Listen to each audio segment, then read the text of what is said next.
on, people? It's Robert Ochoa, and I'm here again because this is Halloween, and this is only the second day of October, which means it's time for our second movie review. Like I said before, I got Hellboy in the back here, and we're going to do this thing together. No, I'm going to do it. He's just there for decoration.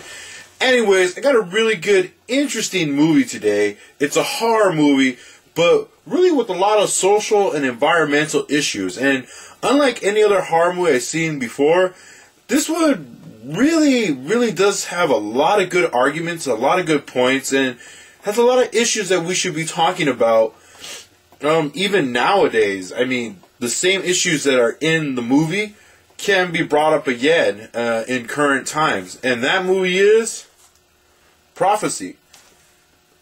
Now, I know what you're thinking. Prophecy, wait a minute. Isn't that with Christopher Walken and the Angel of Death? Don't get me wrong, that was a good movie too. But this movie right here, this movie is great.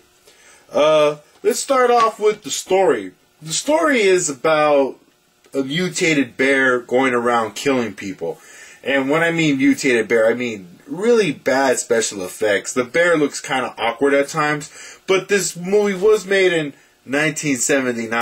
So, yeah, I mean, they tried their best, but I saw this movie recently again, and I've always liked it. When I saw it as a kid, it scared me because I used to go camping a lot, and there's a scene where the bear kills a bunch of campers. So it scared me as a kid, and then growing up, I just always was, I just liked it for its horror monster factors. But now that I'm older and I've seen it, this movie has a lot more to it than just, a bear killing people.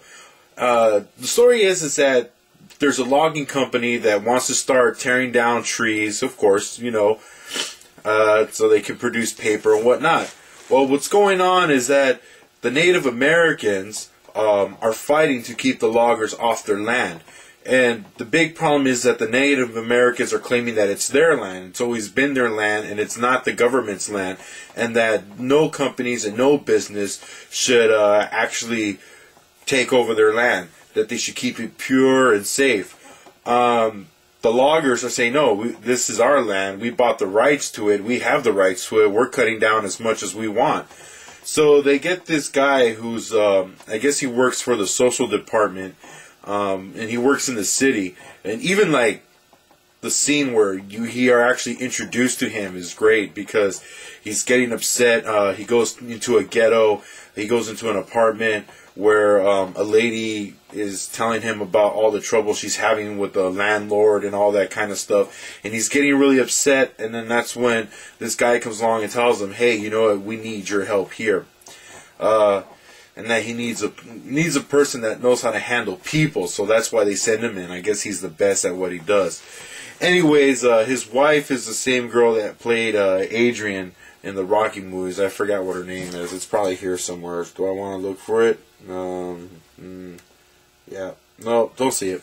But anyways, so they go down there, and everything is like fine at first, and then there's a little scuffle between the loggers and the Indians, and they realized how much trouble this is going to be. And there's a lot of great conversation between the Native Americans and, of course, this guy, and they're talking about who owns the land, and a lot of good arguments. I never really realized how great the dialogue and the writing was to this movie until I saw it again. And like I said, I just recently saw it last night, and yeah, I was just amazed. Like, man, I was like, they have some really good points on each side. I mean, they really make a lot.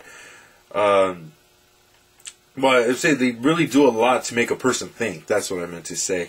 So, yeah, and the bear is just a result from the environmental issue, which is, they're poisoning the water, and they're poisoning the mercury, or they're poisoning the water with mercury. So now, fish are getting eaten left and right by the animals, and now they're mutating the animals, and that's why the bear's mutated.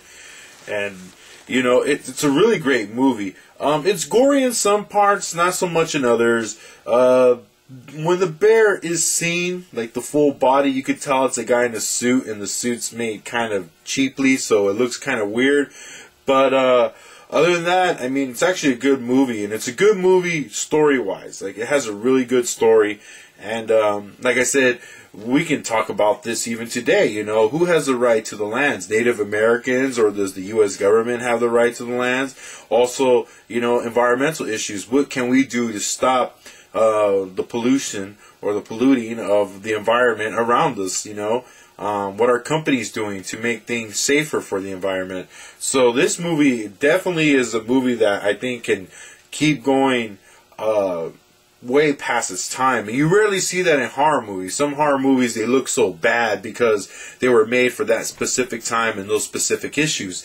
This one, although it's really made in the 70s, and you can tell it's made in the 70s, I think you could take the story and put it almost anywhere in the world and put it almost at any time, and you would still sort of get the same results.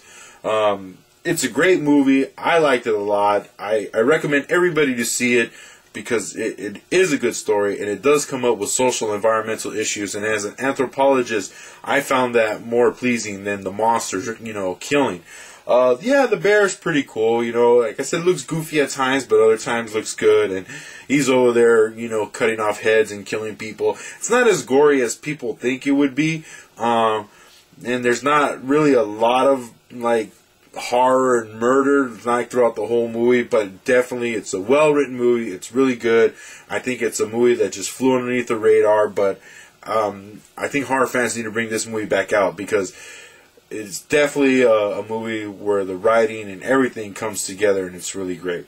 So that's my review for today. I'll come back tomorrow with another review. I don't know what movie I'm going to watch yet. We'll see what I watch tonight, and I'll review it tomorrow. But anyways, Prophecy.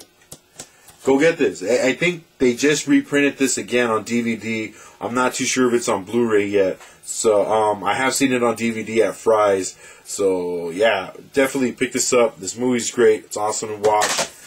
You'll like it. Alright, talk to you guys later.